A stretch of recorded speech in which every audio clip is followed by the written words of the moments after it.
अस्सलाम वालेकुम। Pakistan economy watch के लेटेस्ट एडिशन में खुश आमदीद। मैं हूं इमरान सुल्तान। पाकिस्तान में इस वक्त ज़ाहिर है कि हम देख रहे हैं कि सियासी हलचल और इस सियासी हलचल के साथ मुआशी गैर यकीनी जो है वो भी अपने उरूज पर आ रही है। लास्ट मंथ जो हमने महंगाई की शरह देखी 26.6% जो है माहाना बुनियाद पे 26% जो है वो क्रॉस की महंगाई ने। ऐसे में आईएमएफ के 9th रिव्यू का इस वक्त बेचैनी से इंतजार है और रिव्यू की इंतजार क्या करें, अभी तक तो हुकूमत उसकी डेट नहीं दे पाई है कि 9th रिव्यू आप कब कंक्लूड करना शुरू होगा। कंक्लूजन बाद में होगा, बहरहाल वो स्टार्ट कब होगा, क्योंकि जो 8वां रिव्यू था आपको याद होगा कि उस वक्त हमने आईएमएफ प्रोग्राम की जो ट्रांच थी वो हमें चाहिए थी और बड़ी बदकिस्मती की बात है कि पाकिस्तान 1/3 पाकिस्तान में सैलाब में डूबा हुआ था और 1 सितंबर को जो आपकी 8th रिव्यू की रिपोर्ट आई थी उसमें हुकूमत ने जो है वो आईएमएफ के सामने इनकॉर्पोरेट ही नहीं किया था उस सैलाब को, उसकी तबाहकारियों का तस्करा तक नहीं था। तो अब जो 9th रिव्यू होगा उसमें उस सैलाब की तबाहकारियों का तस्करा किया जाएगा और जाहिर है कि इस वक्त आईएमएफ प्रोग्राम के अंदर हम हैं और प्राइम मिनिस्टर ने अभी जो हालिया सब्सिडी दी 1800 अरब रुपए का किसान पैकेज और उसके साथ जो हमारी जीरो रेटेड आपकी जो एक्सपोर्ट ओरिएंटेड सेक्टर है उसको जो रिलीफ दिया गया उसके ऊपर भी आईएमएफ जो है प्रॉब्लम करेगा। जाहिर है कि इस प्रोग्राम के अंदर हम मौजूद हैं तो किस तरीके से हम, फिर दूसरा हमारी फाइनेंशियल मार्केट जो हैं वो भी इस वक्त बहुत अच्छा परफॉर्म नहीं कर रही क्योंकि जो फॉरेन इन्वेस्टर्स हैं वो इस वक्त बड़े खाइफ बैठे हैं। स्पेशली जो एक्सचेंज रेट है, जो शरह तबादला है, उनकी इन्वेस्टमेंट के ऊपर रिटर्न जो है, रुपया जितना गिरेगा जितना मुतासिर होगा उनकी इन्वेस्टमेंट के ऊपर रिटर्न भी मुतासिर होगा। तो ये तमाम चीजें आज हम डिस्कस करेंगे। फाइनेंशियल एक्सपर्ट हमारे साथ मौजूद हैं, कामरान नासिर दुबई से इस वक्त हमारे साथ मौजूद हैं। बहुत शुक्रिया कामरान नासिर। सबसे पहले जानना चाहूंगा कि पाकिस्तान की मईशत इस वक्त खड़ी कहां पर है, क्योंकि हुकूमत के बड़े दावे हैं कि हम जो इकॉनमी हमारी जा रही थी दिवालिया होने की तरफ उससे हमने बचा लिया है, लेकिन अभी भी हम कहां खड़े हैं कामरान नासिर? जी वालेकुम सलाम और बहुत शुक्रिया इमरान आपका।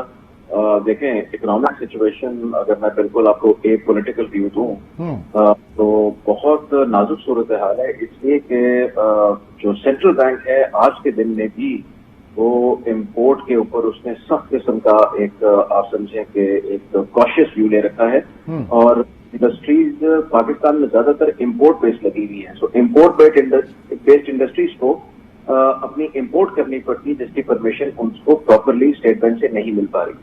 फाइनेंस मिनिस्टर ने ये इंडिया दिया था कि $50,000 के बाद हम $1 लाख तक की एलसीज खोलेंगे, लेकिन कुछ सूरत हाल ऐसी बन गई हुई है कि कंट्रोल के बावजूद जो सिचुएशन है जिसमें आपका आईएमएफ प्रोग्राम होने के बाद भी फ्रेंडली कंट्री से जो आप सपोर्ट एक्सपेक्ट कर रहे थे फ्रेश मनी आने की, तो वो फ्रेश मनी नहीं है। अभी भी जो आपको एक खबर चाइना के हवाले से मिली $7.5 बिलियन की, वो रोल ओवर की है। तो रोल ओवर के पैसे प्लस जो आपको एडीपी से आए या आपको 500 मिलियन एआईबी से आए और उसके बाद आपको एक और $450 मिलियन की फैसिलिटी जो वर्ल्ड बैंक ने कही है, ये सारी वो फैसिलिटीज हैं जो कि आपके पहले से आपने बिल्ट इन की हुई थी जब आप अगले साल को प्लान कर रहे थे। तो इसमें कोई ऐसी नई चीज नहीं है। नहीं, तो इसका मतलब ये हुआ इवन मैं भी जैसे बात कर रहा था कि 8th रिव्यू के वक्त भी सैलाब से जो आधा पाकिस्तान 1/3 पाकिस्तान जो मुतासिर था उस वक्त भी हमने इसको शामिल नहीं किया था, वहां पर नहीं बताया था कि हम कितनी तबाही हुई और अब हम कह रहे हैं कि $32 बिलियन तक का हमारा जो है वो एक एस्टिमेटेड लॉस है इस वक्त, जिसको हम 9th रिव्यू में जाके जो है डिस्कस करना चाहेंगे आईएमएफ के साथ हुकूमत पाकिस्तान। अब तक उसकी डेट भी नहीं दी जा रही है। फिर दूसरा ये कि आपके जितने भी टारगेट्स हैं जो रिवाइज होने हैं, यकीनी तौर से बहुत से जो है वो हुकूमत अपवर्ड रिवाइज करना चाहेगी, कुछ डाउनवर्ड रिवाइज करना चाहेगी, वो सारी चीजें 9th रिव्यू के बाद कंक्लूड होंगी। तो अभी तो इस चीज में हमने आईएमएफ को भी ऑन बोर्ड नहीं लिया है। बात बिल्कुल सही है आपकी और गवर्नमेंट के जो सैलाब से रिलेटेड तखमीने जितनी भी आए हैं उसमें वेरिएशन बहुत ज्यादा रही है और मेरा ये ख्याल है कि इसको सेपरेट करना चाहिए। सेपरेट 2 हिस्सों में करें। नंबर 1 कि जो कि आपको सैलाब की वजह से जिन क्रॉप्स को अब आपको इंपोर्ट करना पड़ेगा ताकि आप अपनी एक्सपोर्ट्स को उनसे चला सकें और उनका करंट अकाउंट डेफिसिट पे कितना इंपैक्ट होगा और इंपोर्ट बिल आपका उससे कितना बढ़ेगा। एक इस साइड को मॉनिटर करने की जरूरत है क्योंकि ये आपकी सीधा रिजर्व को इंपैक्ट करता है और दूसरे साइड पे जो इंफ्रास्ट्रक्चर डैमेज है ऑब्वियसली उसको भी रिपेयर करना है। साथ ही जब आप रिव्यू की बात कर रहे हैं तो टारगेट मिस हुए, दैट इज एब्सोल्युटली करेक्ट। हमने अभी एफडीआर का टारगेट भी अपना मिस किया है। हमने प्राइमरी सरप्लस का वादा किया था कि पहले क्वार्टर में हम 0.4% का देंगे, हम 0.2% दे पाए। तो इसके ऊपर आईएमएफ की जो कंडीशन है वो बड़ी क्लियर है। उस कंडीशन में ये है कि जो ही आप कोई टारगेट रेवेन्यू का मिस करेंगे तो आप फौरी तौर पे नए टैक्सेस लगाएंगे। तो मुझे नजरिया आता है कि पेट्रोलियम प्रोडक्ट्स के अंदर इन्होंने पीडीएल जो था फ्यूल के अंदर, जो कि आपका पेट्रोल होता है, उसमें तो लगा 50 रुपए का, लेकिन डीजल पे अभी उसमें गुंजाइश बहुत ज्यादा मौजूद है। तो वहां पे एक इंक्रीज आप देख सकते हैं। दूसरा, जीएसटी अभी तक नहीं लगा, तो जीएसटी भी उनकी रिकमेंडेशन 17% तक ले जाने की थी, तो वो भी शायद आएगा। और तीसरी जो सबसे ज्यादा इंपॉर्टेंट चीज है और जिससे खतरा भी है एक आम एंटरप्रेन्योर को पाकिस्तान में, कि जब ऐसा कोई टारगेट मिस हो तो फौरी तौर पे नए टैक्सेस लगा दिए जाते हैं। तो इस वक्त आप ये एहतमाल कर सकते हैं कि ये नए टैक्सेस, ये पीडीएल इंक्रीज और उसके साथ साथ जीएसटी, ये शॉर्ट टर्म मेजर अगर गवर्नमेंट कोई लेगी अपने टारगेट, यानी मिनी बजट आप देख रहे हैं फिर? जी, मैं देख रहा हूं कि इस तरह के लाजमी आएंगे। ओके, आगे बढ़ते हैं। अब ऐसी सूरत हाल में फाइनेंसिंग, ये जो ब्रिज फाइनेंसिंग पाकिस्तान ने करनी है, पहले जो बहुत होता था, आप सुकूक बॉन्ड की तरफ जाते थे, आप यूरो बॉन्ड्स की तरफ जाते थे, अब तवातुर के साथ आपकी क्रेडिट रेटिंग जो है वो भी डाउनवर्ड कर दी गई है, डाउनग्रेड कर दिया गया। फिर दूसरा, आप पूरी दुनिया की इकोनॉमीज में देख रहे हैं कि वहां पे इंटरेस्ट रेट्स हाई हो रहे हैं। तो पाकिस्तान के लिए इस वक्त फाइनेंशियल मार्केट्स इंटरनेशनल की वायबल नहीं है कोई ऐसा सोल्यूशन कि जनाब वो वहां से जाके चीप फंड रेज करें। एक तो महंगा कर्जा मिलेगा और फिर उसके बाद पाकिस्तान को पे बैक करना भी मुश्किल होगा।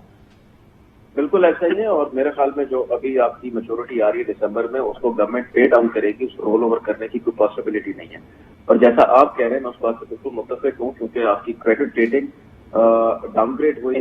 साथ साथ आप देखें कि इस वक्त आपका क्रेडिट रिस्क और डिफॉल्ट रिस्क जो कि हर वक्त आपका वो बढ़ते रहते हैं, वो इतना ज्यादा है कि इतना एक्सपेंसिव डेट अगर आप रेज करने जाएंगे तो उसकी कोई सेंस नहीं बनेगी। तो इस मुश्किल सूरत हाल में देखें, जो शॉर्ट टर्म आपको करना चाहिए या जहां फोकस होना चाहिए, वो होना चाहिए कि आप अपनी फ्रेंडली कंट्रीज को आप इस वक्त किसी तरीके से टेबल पे लाएं और उनसे सपोर्ट मांगें। मगर इमरान, अगर आप पॉलिटिकल सिचुएशन देखेंगे, जब भी कभी पॉलिटिकल अनसर्टनिटी बहुत ज्यादा हो जाए तो जितने भी लेंडर्स होते हैं या जो भी आपकी फ्रेंडली कंट्रीज होती हैं, उनकी प्रेफरेंस में आप नहीं रहते, क्योंकि जब तक पॉलिटिकल टर्मोइल खत्म नहीं होगा तब तक नहीं। तो अब बड़ा इंपॉर्टेंट पॉइंट आपने यूज किया, यहां पे रेज किया कि पॉलिटिकल टर्मोइल जो है वो ट्रिगर कर रहा है इस पूरी जो हमारी इकोनॉमिक जो इम्बैलेंस इस वक्त क्रिएट हो रहा है पाकिस्तान में। अब आप समझते हैं कि इस वक्त जो खान साहब की डिमांड है अर्ली इलेक्शन कबल अज वक्त इंतखाबात, तो क्या वाकई इंतखाबात अगर हो जाते हैं तो ये सारी चीजें जो है सेटल डाउन हो जाएंगी, आपकी इकोनॉमी जो है वो एक स्टेबल हो जाएगी, या कम अज कम एक फियर ऑफ अननोन जो है वो खत्म हो जाएगा? होगा क्या अगर अर्ली इलेक्शन भी हो जाते हैं तो? देखिए, अर्ली इलेक्शंस का फायदा ये होता है कि आपको या दुनिया को ये पता होता है कि अब हमें जिनसे डील करना है वो 5 साल के मैंडेट के साथ है, ठीक है, वो कोई भी पार्टी हो।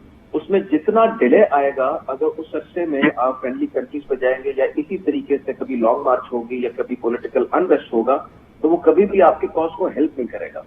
हेल्प अगर आपके कॉज को कोई चीज कर सकती है तो वो आपकी पॉलिटिकल क्लैरिटी है। या तो उसको रोड मैप दे दिया जाए जिस पर सारी पार्टी जो है मुत्तफिक हो जाए। अगर कोई रोड मैप नहीं आता और फिर भी डेडलॉक रहता है तो ये बड़ी बुरी सूरत हाल इकोनॉमिकली पाकिस्तान के लिए बन जाएगी।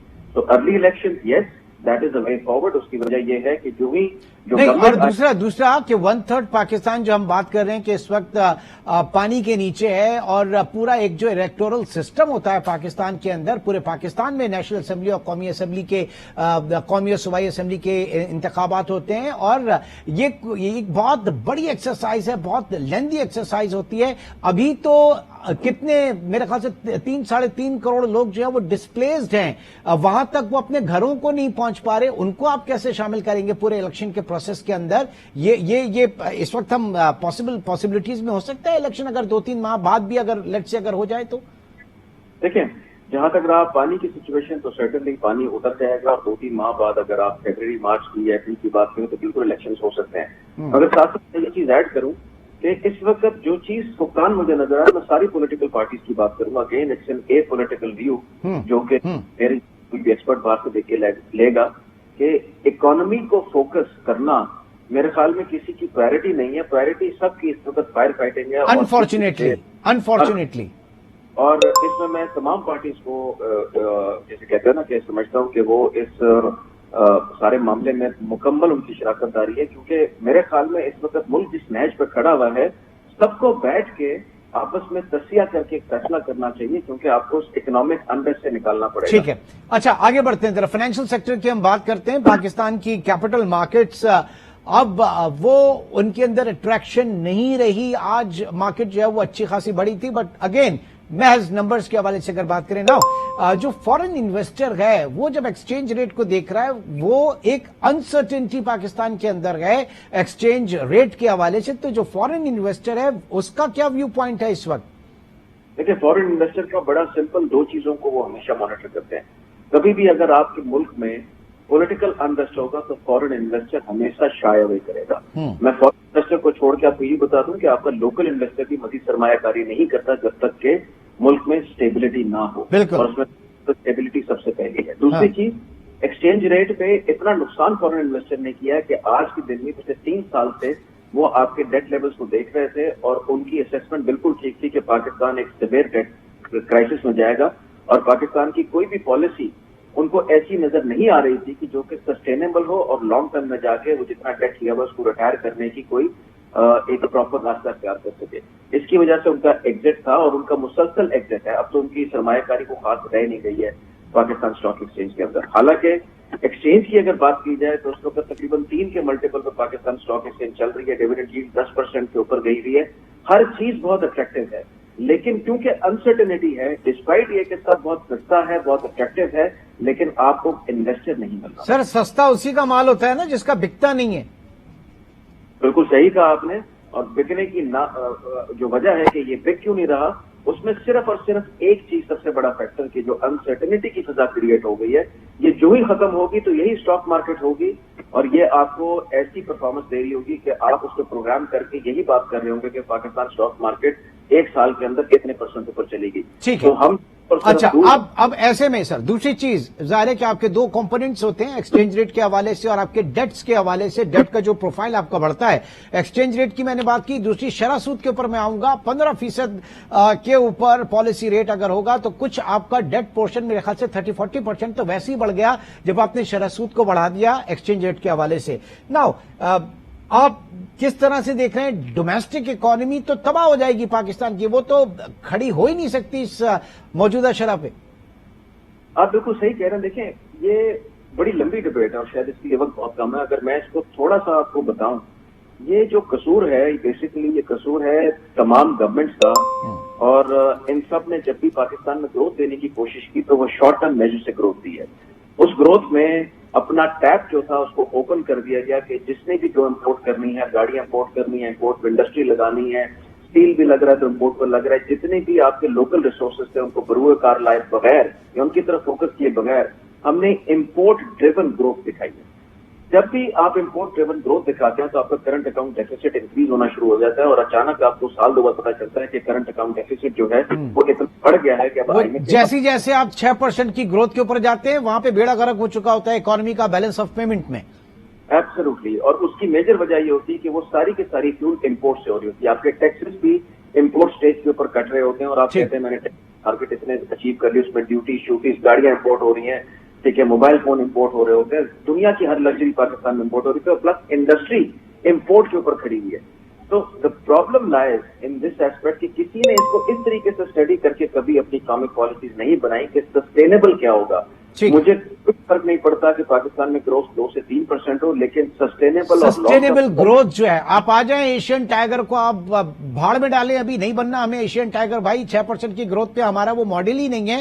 ہم ایک ماڈریٹ گروتھ رکھیں 2.5-3.5% کی، اور ایک سسٹینیبل گروتھ کے اوپر ہم جائیں، وہ ایک صحیح راستہ ہوگا۔ اچھا ایک اور چیز، اب ظاہر ہے کہ جو ہم نے باتیں کی اس میں ہمارے کیو بلاک کے پاس جو ہے اتنی اسپیس نہیں ہے، فائنینشیل سائٹ پہ ان کے پاس اسپیس نہیں ہے، فسکل سائٹ پہ، مانیٹری سائٹ پہ بھی اگر ہم دیکھیں تو اب چونکہ ہم IMF پروگرام کے اندر ہیں، ایک تو وہ کنڈیشن، پھر دوسرا market based exchange rate mechanism جو ہے ڈاکٹر رضا باقر صاحب لگا کر گئے، تو اسٹیٹ بینک کی انٹرونشن تو ویسے ہی کافی جو ہے وہ ریسٹرکٹ ہو جاتی ہے، بلکہ نہ ہونے کے برابر رہ جاتی ہے۔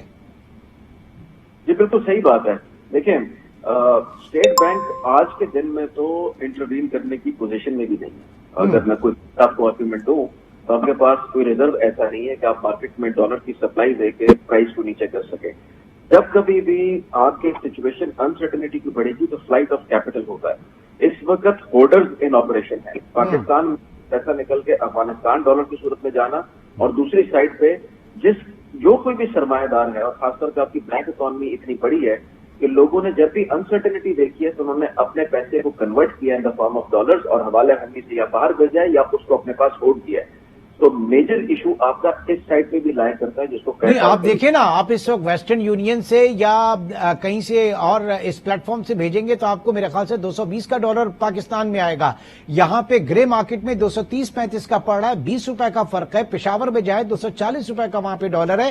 یہی ایک وجہ ہے کہ دبئی سے بھی، یو ایس سے بھی، یو کے سے بھی، سعودیہ سے بھی، جی سی سی کنٹری سے بھی آپ کی جو جتنی ترسیلات آتی ہیں، آپ کی جتنی ریمیٹنسز آتی ہیں، لاسٹ منتھ 10% کم ہوئی ہیں. وہ آپ کا جو گرے چینل ہے وہاں سے اب ڈالرز آ رہے ہیں یا وہاں سے ریمٹ ہو رہا ہے. بالکل صحیح کہہ رہے ہیں آپ. اور اگر اس چیز کو روکا نہ گیا تو آپ کا کرنٹ اکاؤنٹ ڈیفیسٹ یہ بات کر رہے تھے کیونکہ سارے پرابلم میں پاکستان گھرا ہوا ہے وہ مزید بڑھ جائے گا. تو شارٹ ٹرم میں تو گورنمنٹ کو اگر کہیں اپنا زور رکھنا چاہیے تو وہ اس سائڈ پہ رکھنا چاہیے کہ جو نان ریزیڈنٹ پاکستانی ہیں ان کے پیسے کو آفیشیل چینل سے چینلائز کریں. دوسری آپ کو لانگ ٹرم سسٹینیبل پالیسیز کو ان پلیس کرنا ہے. اور عمران یاد رکھیے، میں اکثر پروگرام میں کہتا ہوں کہ fiscal discipline is the most important factor. Pakistan economy کبھی بھی درست سمت میں نہیں جا سکتی جب تک آپ اس کو ڈاکیومنٹ نہیں کریں گے اور اس کو فسکل ڈسپلن کی طرف نہیں لائیں گے. That's the main and only point کہ ہماری معیشت کو دستاویزی صورت میں ڈھالنے کی ضرورت ہے. بہت بہت شکریہ. کامران ناصر صاحب اس وقت ہمارے ساتھ موجود تھے. اور ناظرین، آج کے پروگرام سے اب تک اللہ آپ سے پھر ملاقات ہوگی. اپنا بہت خیال رکھیے گا. اللہ حافظ.